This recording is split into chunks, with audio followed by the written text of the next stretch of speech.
Hello, everybody. Happy Wednesday. Happy Ash Wednesday if you celebrate that. I was going to go live today, but it has been a day here. So we had really bad weather move in overnight. We had storms, dumped a lot of rain. We were under a wind advisory, and it's still windy. Gusts up to 70 miles an hour. It's crazy.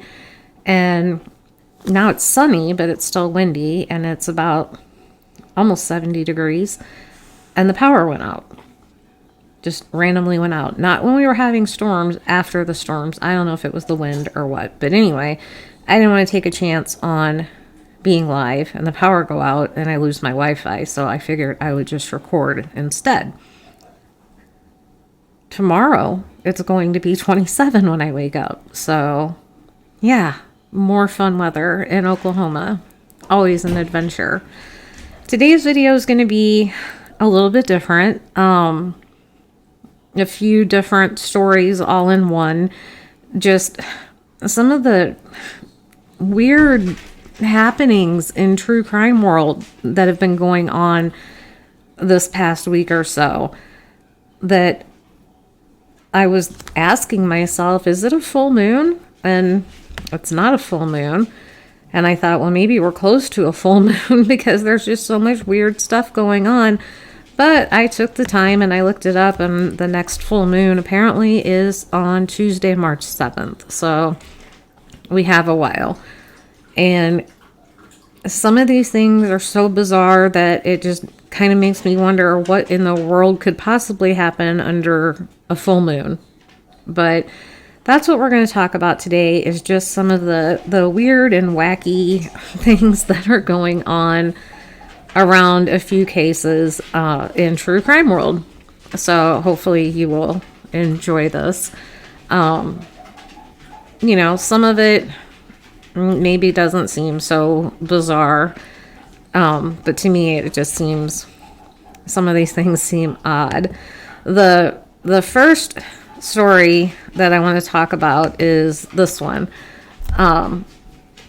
which I was like, holy crap, when this came out in one of my Nicola Bully videos, when I was talking about the detective that was going, or former detective that was going to come in and help investigate, I had talked about the Madeleine McCann story because he was involved in ruling out Christian Bruckner as her abductor.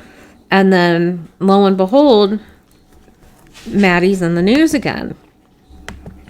It's been a long time since her kidnapping. And, over the years, here and there, something will pop up. But this week, it's really taken the internet by storm. And that's because of this girl, Julia.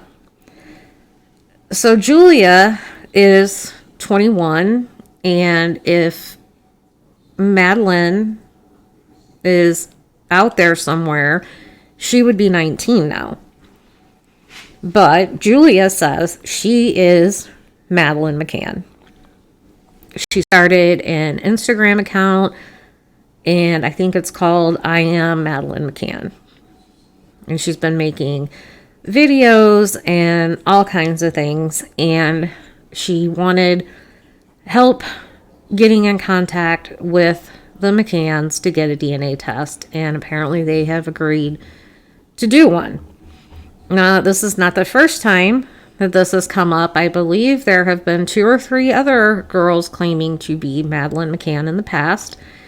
And that has to be really hard for Madeleine's parents. You don't give up hope, right? And they never have. They hope that she's out there alive somewhere, as we all do. And when something like this comes along, as much as you try, it would be hard not to get your hopes up that, could this be my little girl after all this time? And that's a lot. It's going to bring up all of that raw emotion. And then when it turns out not to be, it's almost another grieving process, right? So it's hard to see this happening to this family, but on the off chance that somehow, some way, this girl actually is her, that would be fantastic. And one reason that I can have hope for things like that is when we were stationed in Illinois, there was a boy kidnapped. His name was Sean Hornbeck, and he was a young boy, and he just vanished. And his parents never gave up. They never gave up. And then when he was a teen, I forget how many years later, but, probably 6 or 10 years later, he was found. He had been with his kidnapper the whole time, basically in that same, within, an hour vicinity of where he was kidnapped. And he was reunited with his family. And they called it the Missouri Miracle, because another little boy had been kidnapped by the same man and brought there. And when that happened is when Sean, I guess, realized, like, no, another kid's not going through this. And they were both returned safely to their families. So it happens. And this girl is convinced that she was kidnapped and raised with this family who are not her family, and now believes that she is Madeleine McCann. And she offers up proof through her account, and we're going to go over that and just talk about it. And like I said, can you imagine if it is her? That would be fantastic. But if it's not, it's really sad. So this is Madeleine's parents, Jerry and Kate. And Madeleine was only 3 years old when she disappeared. They were on vacation in Portugal, and they were in like a resort hotel area, and they and some friends had gone, I believe it was for drinks. There was kind of like a little bar area, I think, with outdoor seating, if I remember right. And they had left Madeleine and her infant siblings sleeping in the room, and they were all kind of taking turns going back and forth to check, every so many minutes, somebody would go check on the kids. And they went back, they found the door and I believe the window open, and Madeleine was gone. There was a sketch going around of a person that people said they saw leaving the resort carrying a child. And that person, Julia says, was her abuser. So take that as you will. So this is Maddie on the left, and Julia, I'm not sure how to pronounce her last name, but I think it is Faustina on the right. And like I said, many of her posts are showing what she believes to be physical similarities between her and Madeleine. And she also believes that she looks a lot like Madeleine's parents. One thing that when Madeleine went missing, she had a eye condition, and she has a mark in the iris, the color part of her eye. And they were telling people, her parents were like, look for this because that, it's a very rare condition. And apparently Julia has the same thing, which I will show you. But one thing, when she was comparing herself to looking like the McCann parents, she at some point had put up a picture of her and her mom, who she says is not her mom, and people were commenting about how she looks more like her mom than the McCanns, and then she took the post down. It's no longer up there. So one of the things that she says that her and Madeleine have in common is this dimple on their face. Again, that's Madeleine on the left and Julia on the right. Then this picture, I put the arrow under. You can see the spot in the iris that I'm talking about. This is the picture that, if you're familiar with this case, you know this picture of Madeleine McCann. And then this is Julia's picture of her eye. And I put the arrow under the mark in her eye. And I found this video, which I thought was pretty interesting, that I'll show you about the eye.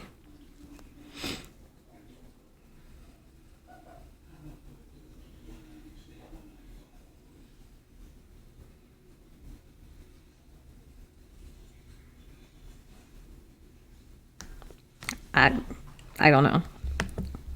I just bring you the information.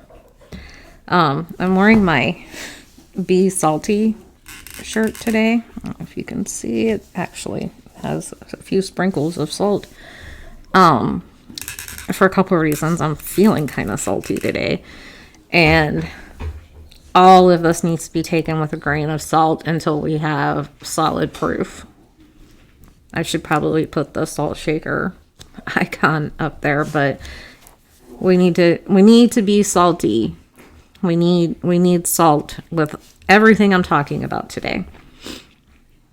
So again, the famous picture of Madeleine. Missing British child Madeleine McCann's parents have agreed to a DNA test for a Polish woman who believes she's their daughter, though even representatives for the young woman making the stunning claims admit that her background is messy. And it is. But just because she has a messy background, I guess it doesn't mean it's not her. So, like I said, salt until we know. This is a video that Julia posted. Her family has basically shunned her, saying that, she's a bad person, whatever, according to her. They're telling her that they're calling her and telling her she's a bad person, etc. And this is the video that she posted. I'm not a liar. I tell the truth. I tell what I know, what I think. And that's all. That's all. No, I'm not trying to get attention. Even if I'm not Maddie, I could be another girl maybe, but I believe that I'm Maddie.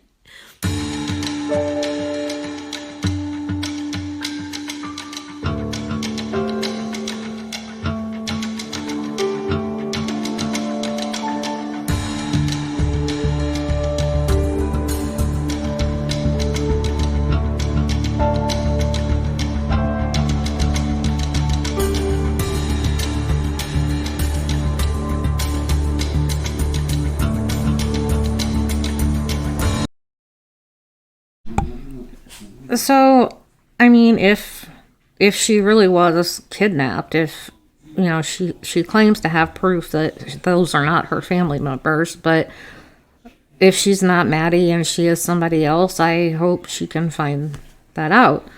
Her family has made a statement. It says a Polish blog for missing persons posted a statement from Julia W.'s family to Facebook.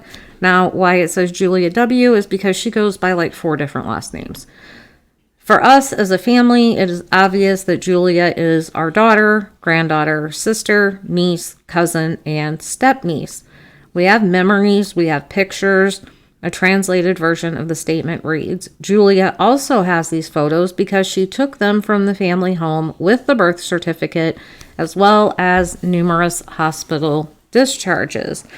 Now, there's more to the statement. Give me just a second to pull it up here.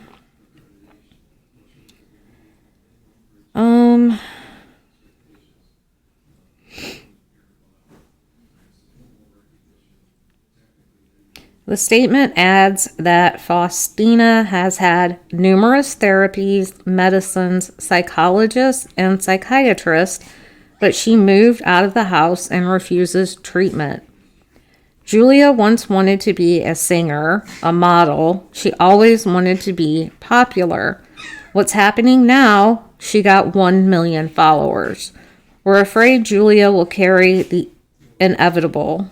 The internet won't forget. And it's obvious that Julia isn't Maddie.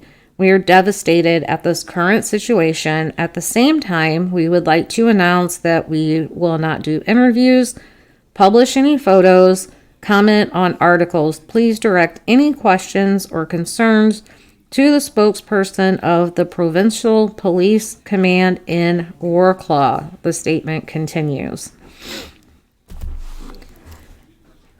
So,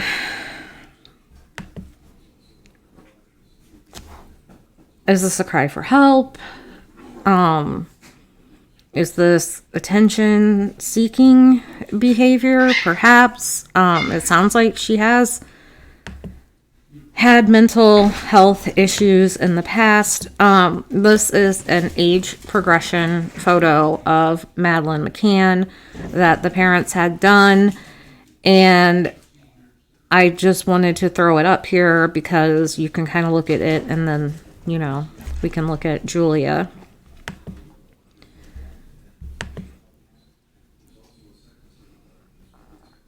That's Julia. That's talking about claims, you know, regarding her mental state. And I think that's justifiable. She says she doesn't remember a lot about her childhood, but her strongest memory from when she was young was vacationing in a warm place near the beach where the buildings were a light color or white. Now, why does that mean anything? This is the hotel where Madeleine McCann was abducted from. All of this, you know, everything about Madeleine McCann's case is, you know, it's out there. It's easy to find with a Google search. I don't know. It's troubling on a lot of different levels. You know, the optimist in me would love for it to turn out that's her and they could be reunited and happily ever after, right? But you know, I worry about this young woman. Is she struggling with some sort of mental health problem? I understand the McCanns doing the DNA test. I mean, you know, in that situation, you would want to know. You would want to be absolutely sure. You know, you don't want to take a chance on not being reunited with your daughter. But I do worry for them, for their, you know, emotional health. Not just them, but their other kids as well, right? And what's going to happen to Julia if it comes back and she's not Maddie? Where does she go next? What does she do next? And if she loses her newfound 1 million followers and her popularity, this is going to cause an even worse spiral. I don't know. It's one of those stories we'll have to keep an eye on. That, you know, I guess it'll probably take several weeks to couple months, whatever, for the DNA to come back, but it's one to keep your eye on for sure. Okay, moving on. Now we're going to talk about, I debated a long time on this one. This is Justin. Do you guys know who Justin is? You've probably heard of Justin. If you're following the Idaho case, you're probably heard of Justin. And when I say I debated, he's one of those people that you need to address the elephant in the room, but at the same time, you don't want to give the elephant any attention. Now, I am going to put the salt up here for this one, because this is a lot. This is like a whole thing. So, Justin, who on Twitter goes by the Canna Knitter, I believe is what his handle is. He's been posting all along different theories about the Idaho case and claiming, to know a lot of inside information. He was convinced that this was all tied back to the Hannah Clear overdose, that it was her family that had done this in retaliation for Hannah's death, things like that. And now Justin is on YouTube. He put out a video, and I watched it. It was, 9 or 10 minutes long. And the whole time I was just like, what? So I sent it to Steph, my best friend. And I think she said that she lasted about 1 minute and 19 seconds. And she knew all she needed to know. And she didn't even watch the whole thing. And I figured, you're putting this stuff out there, and if it's not true, it's going to go away. Like, you can't just say stuff about people. And, we all remember Ashley, the TikToker, accusing the professor of, hiring Jack and all that. We know how that went. But this video didn't go away. Now, when I watched it, he had like 350 something followers, I think. And then the next day it doubled. And when I went back today to kind of just grab a few clips to give you a taste of what we're talking about here, it's doubled again. I want to say it was like 1.5K now followers. So, again, the attention seeking and wanting to be popular kind of comes to mind, right? Because he's definitely getting attention and he's getting the followers, but is he going about it the right way? I don't know. And the thing about Justin, I think Justin believes what Justin is saying. I really do. I really think he believes what he's saying, which is almost disturbing because it's so out there.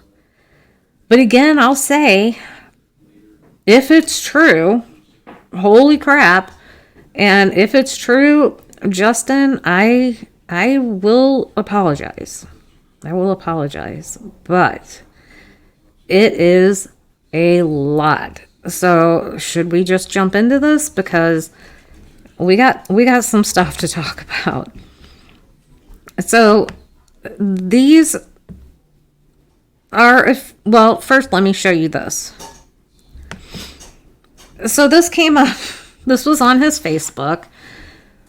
I don't have the whole post. I just screenshotted it, and then I went back to get it today and it was gone. But he claims, this is him on Facebook, Justin William Popworth Rodriguez. Now, that last name, I immediately was like, Pop Rod, is he Papa Roger? He claims he's not Papa Roger. If you don't know who Papa Roger is, that's like a whole nother. Papa Roger was commenting in the Facebook groups and knew about the knife sheath and things like that. And most people thought it could have been BK. But when I saw that, I was like, oh, he says he's not Papa Roger. He says that Moscow Police Department Chief of Police James Fry, James Fry, has been taken into FBI custody. Why? He's facing a minimum of 2 murder charges. We found the 2 smoking guns we needed to place Fry in Oak Park, which is in the Chicagoland area in Illinois, at the time of the murders. The bloody shoe prints along with the knife that has canine DNA on it, and it goes on. He claims that that Chief Fry was in the Chicago area interviewing with police departments. And I guess while he was there, he committed 2 murders that have been unsolved up until now. I would think if an unsolved murder from 2020, 2021, somewhere in that time frame, had suddenly been solved, and it was the chief of police of a town where there was a quadruple homicide, that would make the news, wouldn't it? I mean, that would be big, wouldn't it? But I've heard nothing. I've heard nothing. But like I said, how can you say these things about people and nothing happens to you? He claims that the Van's shoe print in the house outside of Dylan's door, that James Fry was wearing the Vans. In the video of the girls walking with hoodie guy, where, what did you say to Adam? CCTV video when they were headed to the grub truck, and you see that white truck pull up. Apparently that's Chief Fry's truck. And Koberger is going to be exonerated because he didn't go in the house. There were 3 other guys that went in the house. One of them being, I guess, Chief Fry. One of them being Hannah Clear's brother, father, somebody. And somebody else. And Brian just drove the car. And Brian had interviewed, I guess,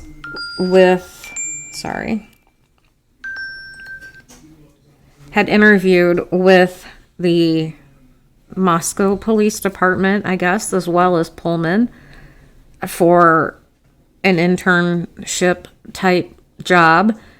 And Fry didn't hire him, but realized that he was a sociopath and he could be influenced, and he groomed him into helping him with these crimes because, Fry is getting older now, and, he can't do these crimes all on his own anymore. And he uses knives, not guns, because guns are easily traceable. And I mean, this whole thing, you can go on his Facebook and the rabbit holes that you could go down. But I really think he believes it. So the first video that he put out on his channel that I'm going to show you a few clips from, I guess I'm not going to play the whole thing. I just took 4 quick little clips that I was kind of just, oh my. And after the video, which I really thought would be gone, but it's not, he didn't back off. He kind of doubled down on what he was saying. Went even further, went even harder, and he went on another YouTuber's channel and was dropping more ridiculous information. So let's look at, this is the first clip. Like I said, they're not too long. I did not want to play the whole video because no. If you want to watch it, you can. His channel, I think it's just Justin. But here's the first clip. On Monday of last week, Dylan Mortensen was attacked by 3 men. These 3 men, plus an additional man, are the killers who were inside the 1122 Keene house on the night of November 13th. Now, I want to name their names, but I probably shouldn't. I've already received threats in the past, and I'm not exactly looking forward to getting more.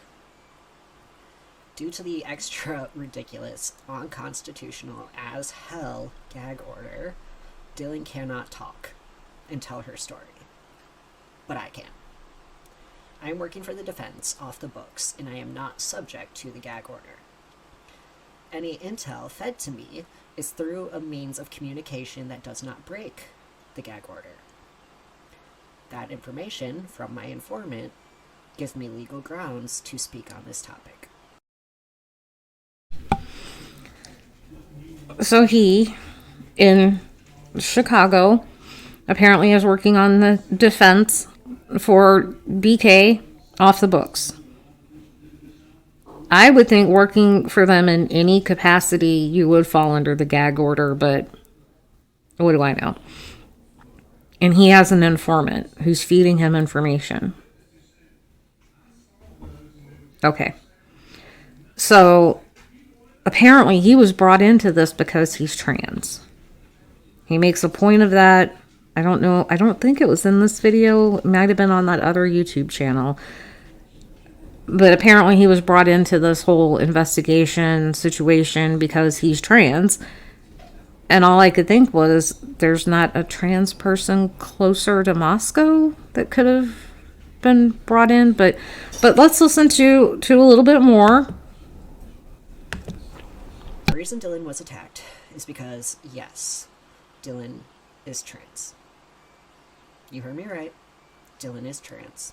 I know this to be a fact. This is information that I exclusively know. I have a middleman, my informant, who is talking to Dylan for me. When I say that I have informants and sources, I'm really not joking about it. They're real and legitimate. They are really legitimate. So, Justin's source is this guy Crayfish, apparently. This was posted on Justin's Facebook, and apparently the Crayfish is Shreveport's fakest news source. He's president of the Sean Gables fan club. I don't know who that is. Perspective, Bender, and Clown. That sounds like a very legitimate source, right? So the Crayfish sends this message to Justin and says, looks like a Spyderco blade was found in Chief Fry's vehicle. Details dropping soon. And Justin sends back, dude, thank you.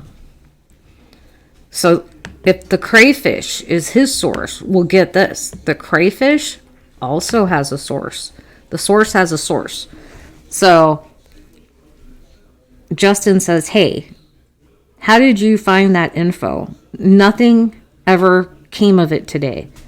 And the Crayfish says, I have a contact in the operations department that has been tied into the investigation.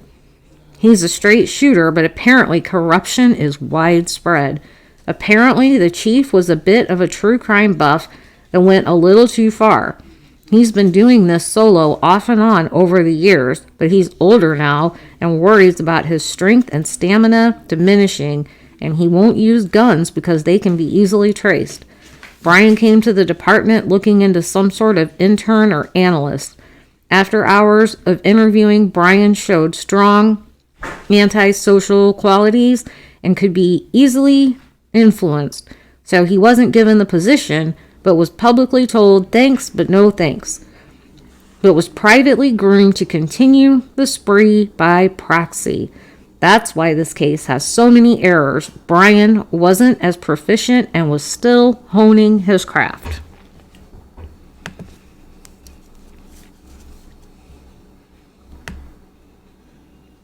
Just gonna leave it there. And the whole Dylan is trans thing, I saw that when I was going into those crazy 4chan rabbit holes. It was like a whole thing. And according to Justin, her and somebody else were doing an OnlyFans, and then people found out about it, and they found out she was trans, and the roommates told like all the Greek people, and there was this big fight at Pi Phi, is that what sorority it was? Anyway, big drama. And Dylan apparently was the target the whole time. Yet 4 other people in the house were murdered. Dylan saw the killer, allegedly, and he spared her life. I need my Mims shirt now, because make sense. They went there to take out Dylan, because whoever she was doing the OnlyFans with apparently ordered the hit on her. And instead of taking out Dylan, they take out 4 other people and leave Dylan alive? What?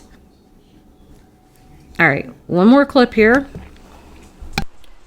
Dylan wants to come out and tell this story, but she's not being allowed to because of the gag order. I was chosen to speak for her. She has been following me, my story, and she wants to speak to me. Which, potentially, I will be doing that on Wednesday. There is a chance I will get an exclusive conversation with Dylan on Wednesday. I'm very much looking forward to that.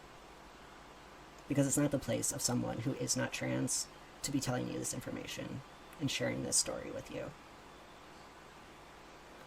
That's the truth of Dylan being trans. And I just think it's really cool that I get to be the one to tell you. Today is Wednesday, y'all. Do you think we'll get this interview? Will he get his exclusive?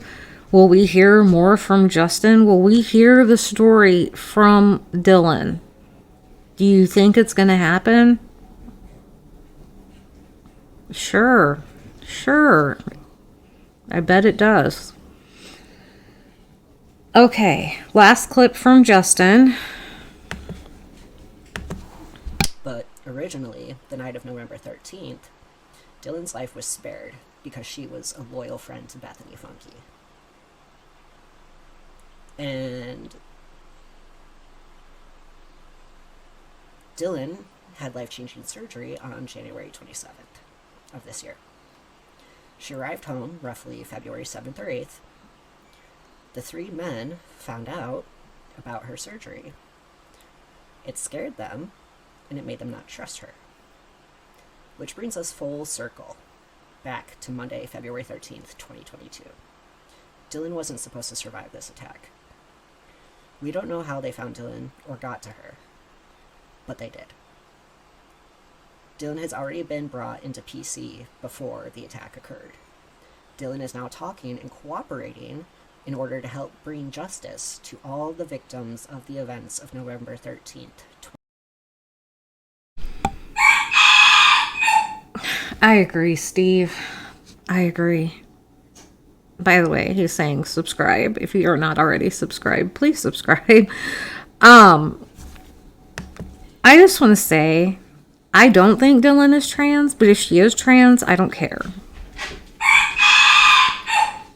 I don't see how that matters at all in the grand scheme of things. I mean, I don't hold that against anybody. I have a lot of gay friends, and being trans to me is just, I don't know. It's not that important. It's not that important. And in this story, I don't see how it is such a factor in the story of the Idaho murders. I don't understand. But apparently because Dylan is trans, that's why Justin was brought in to help with the investigation, because he's trans. And one of the things that really bothers me is that if Justin is trans and then he's making up a story about Dylan being trans, there's a lot wrong with that. And if Dylan is trans, it's not his place to put that out there in the world. That should be up to Dylan. But I've seen pictures of Dylan as a little girl. You know? So, I don't know. You know? But why are we supposed to care? Is the thing. And you want me to believe the chief of police did this?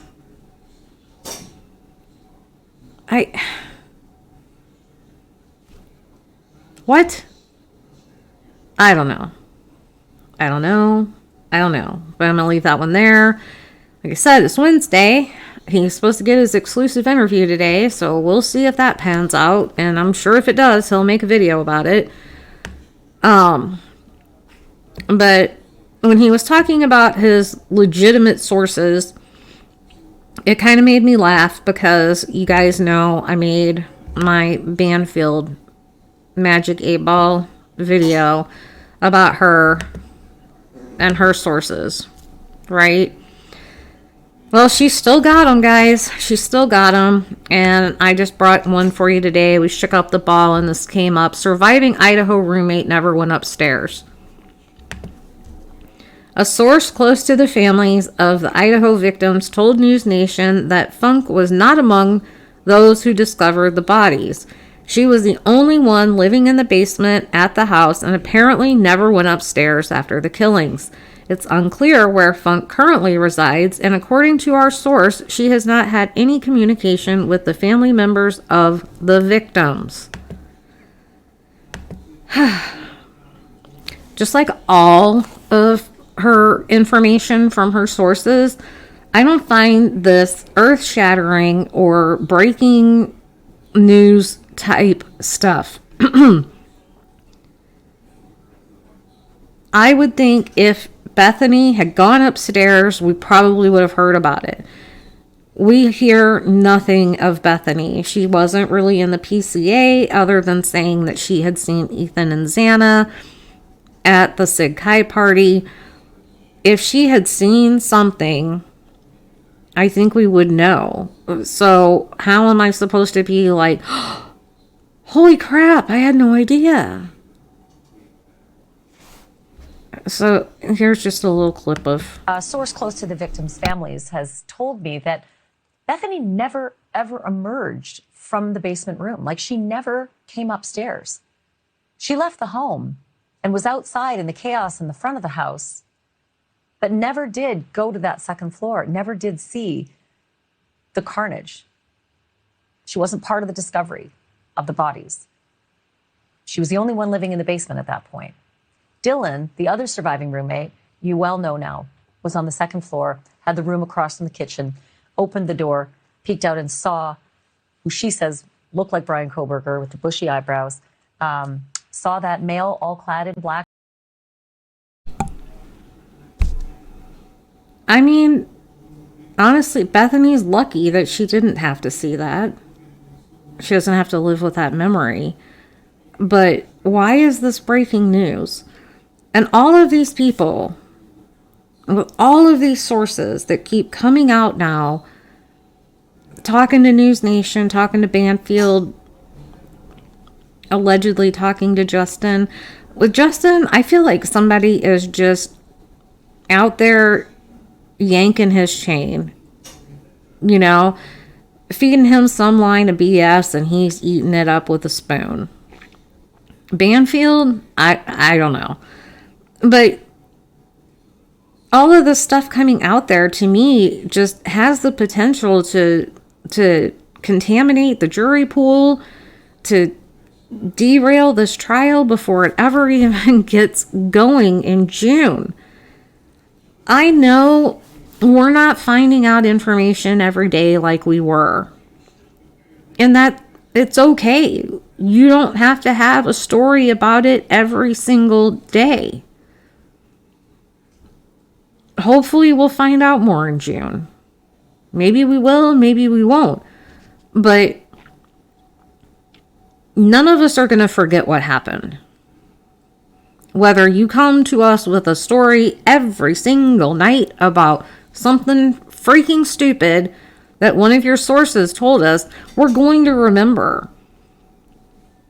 And right now, the priority should be preserving the integrity of that trial. It's going to be hard enough with the widespread coverage that this gets to find an impartial jury. Don't add to it. Now, to wrap up the weirdness of the day, or of the week, I should say, we're going to jump in to this hot mess. This is Alex, or Alec, depending on who you are, I guess. It's Alexander, which to me is Alexander. I would say Alex. Some people say Alec, like Alec. And his last name is Murdaugh or Murdaugh, depending, again, on who you are. To me, it's Alex Murdaugh. We're going to go with that on my channel. If you don't know, he is on trial for killing his son and his wife. Now, he's also going to be tried for like 95 financial crimes that even if he only got 1 year per charge, he's not getting out of jail. Right now, there is a court case going on in South Carolina about the murders of his wife and son at one of their properties. And I have been watching this trial.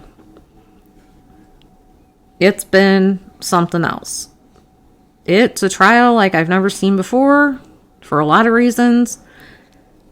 Some of it's been interesting, some of it's been entertaining, some of it has just been flat out boring. It's on right now, and the witness voice was about to put me to sleep, so I was like, I'm just going to jump on and record my video now and get it done. So here he is, he's in court, and doesn't he just look like a man who's on trial for murder? Look at that smile. Odd. There's been a lot of laughing during this trial. You know, when a witness takes the stand, and I get it, it's the South. We do things different here in the South, and they're further south. But they get up there and they're like, tell us a little bit about yourself. You know, where'd you grow up? Where'd you go to school? Where'd you go to elementary school? You know, and my mom had this saying, when she'd go somewhere and she'd run into like a bunch of people that she knew, she'd say like say she went to the grocery store and she ran into like 3 or 4 people that she knew. She'd be like, it was like old home week at the store. This trial feels like old home week. I mean, I'm just waiting for somebody to be like, how's your mom and them? You know? Like everybody knows everybody. They're in the courtroom listening to each other testify, and then they'll get up there and they'll be like, yeah, when Joe was up here testifying, you heard him say such and such and blah, blah, blah. You know, and Alex comes in and it's like a politician. He's glad handing everybody. He's like shaking hands with everybody and waving at people and talking. And he's got like a bag of candy that he chews on, which my friend Steph pointed out, it's mostly during the prosecution's questioning, not so much when his defense team is up there. The man is always moving. Like, he does a lot of, he's kind of fidgety. We've had some tears and snotty noses, but not as much as you would expect when, you're talking about these kind of things. And it got really graphic especially about what happened to his son. I'm not going to get into it here, don't worry. But there's just been a few things that I was like, what? That have come up. And one I want to tell you about came up, I believe it was the end of last week. Sorry if you hear that noise. It's the frickin' wind again. Hopefully the power will hold out for me. So he called 911 because he found them murdered. And after he called 911, they had, the phone data record guy up there. And it says the former South Carolina attorney opened a group text message about a picture of a woman in a bikini from a friend, which I'm like, okay, I could see, like, have you ever been in like a stressful situation? Like for instance, like when my parents were in the hospital and, crap's going down, whatever, and you get a text. And like I have a group chat with my kids, okay? And this is a group message. So I think he had called like some of his lawyer friends and his family, and half the damn town showed up at their house. I think there was like 25 people out there. It's a crime scene, by the way. But he had called all these people. Oh my God, they're dead.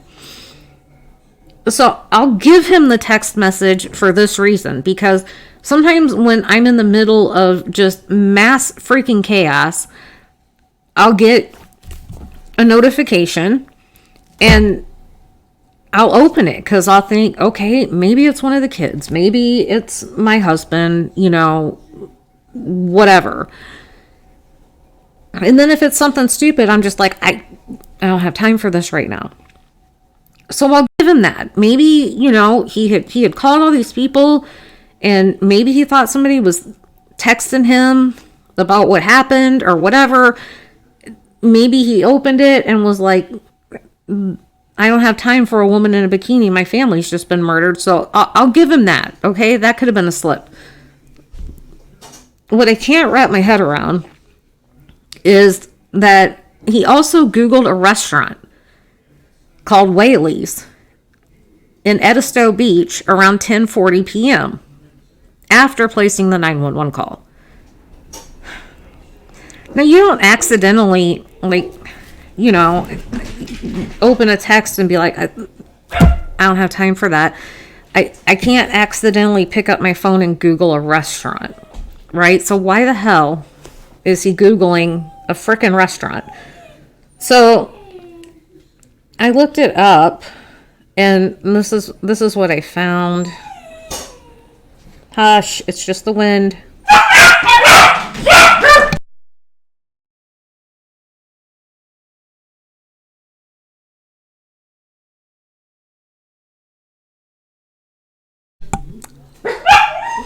Sorry, guys.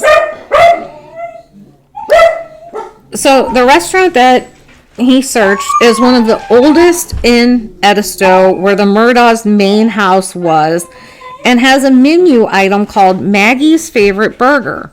His wife's name was Maggie. It's not clear if there's a connection to the Murdaughs, who, for generations, had been one of the area's most prominent and powerful families. So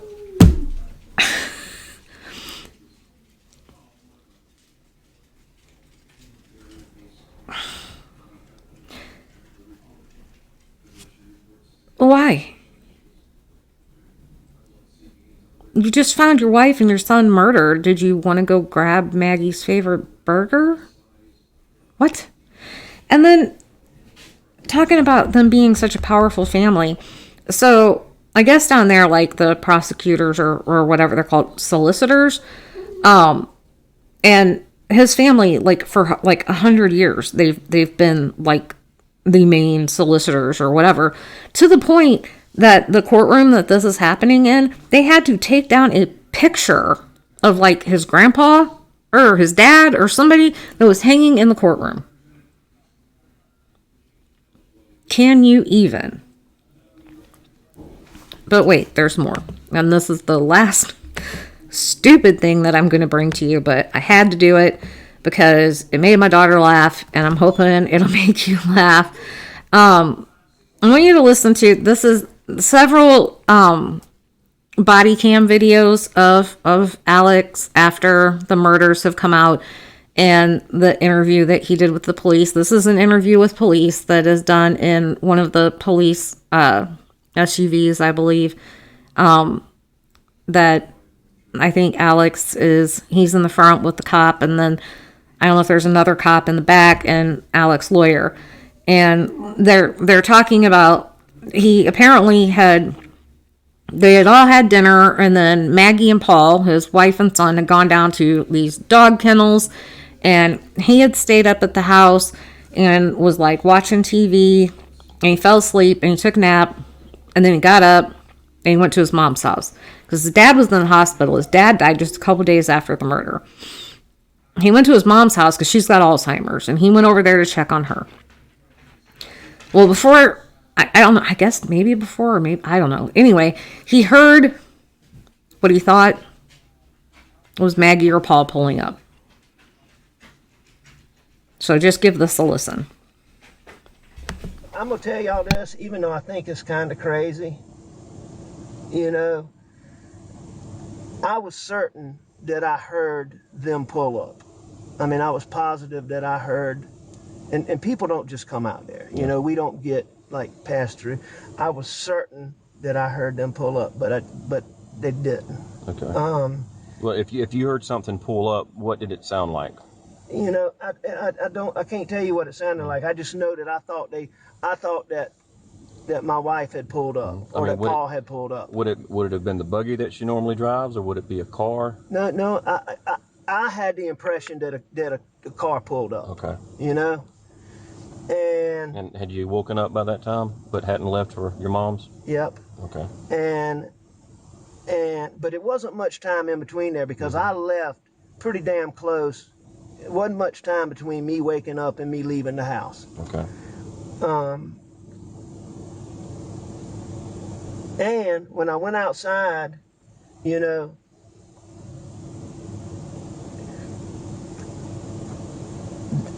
there's a wild cat that lives around that house. Okay. I'm pretty sure it was the cat that ran from my car, but you know, I never had the impression it was a person, but there was something. Okay. You know, but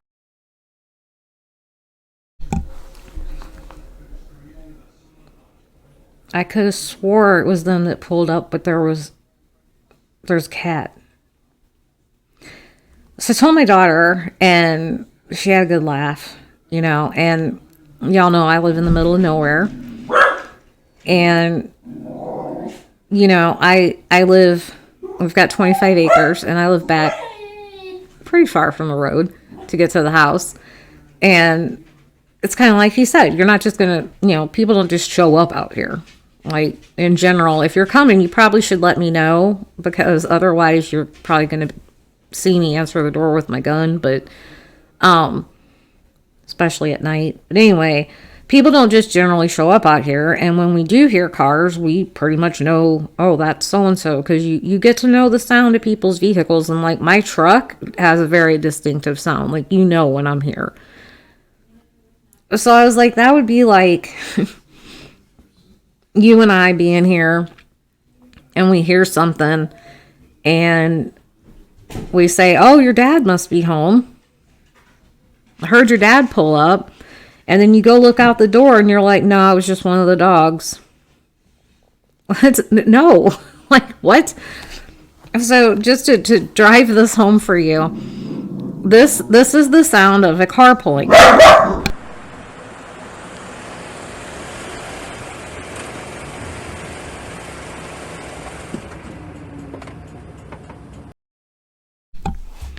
This is the sound of, now I looked it up, the only wild cats they have in South Carolina are bobcats.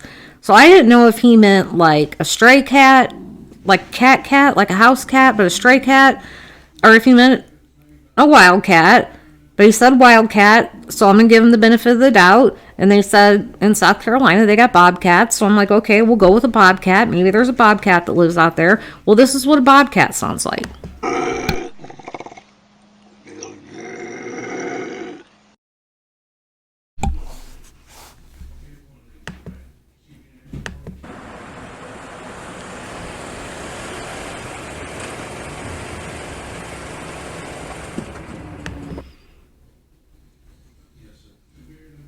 Similar?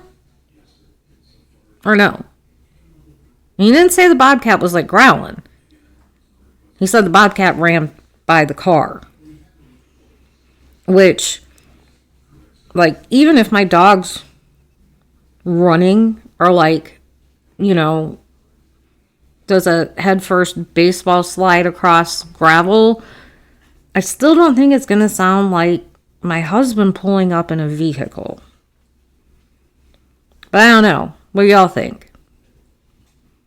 Would you mistake a car for a cat or a wild cat? I don't know. But yeah, so I just wanted to bring you some of the more odd and bizarre things that have been going on. Hey, I am almost done, y'all. Sorry, they're getting impatient. I hope you enjoyed this video. Like I said, it's not our normal video, but I kind of just needed something to break up the heaviness, right? And like I said, take everything in this video with a lot of salt. Be salty on this one because, wow. But leave me your comments and let me know what you think about any and all of what I brought you today. And we'll get back to our regular videos probably tomorrow or the next day. As always, I appreciate you spending an hour of your Wednesday with me to listen to this madness. I appreciate all of your support. Please give this a thumbs up, share it. Maybe they're telling you to subscribe. Maybe if you subscribe, they'll stop. Please subscribe if you aren't already. It is free and it really helps my channel. And like I said, thumbs up to get it in the algorithm. And that's all I got for you. So everybody have a great rest of your day. And as always, I will see you all in the next one.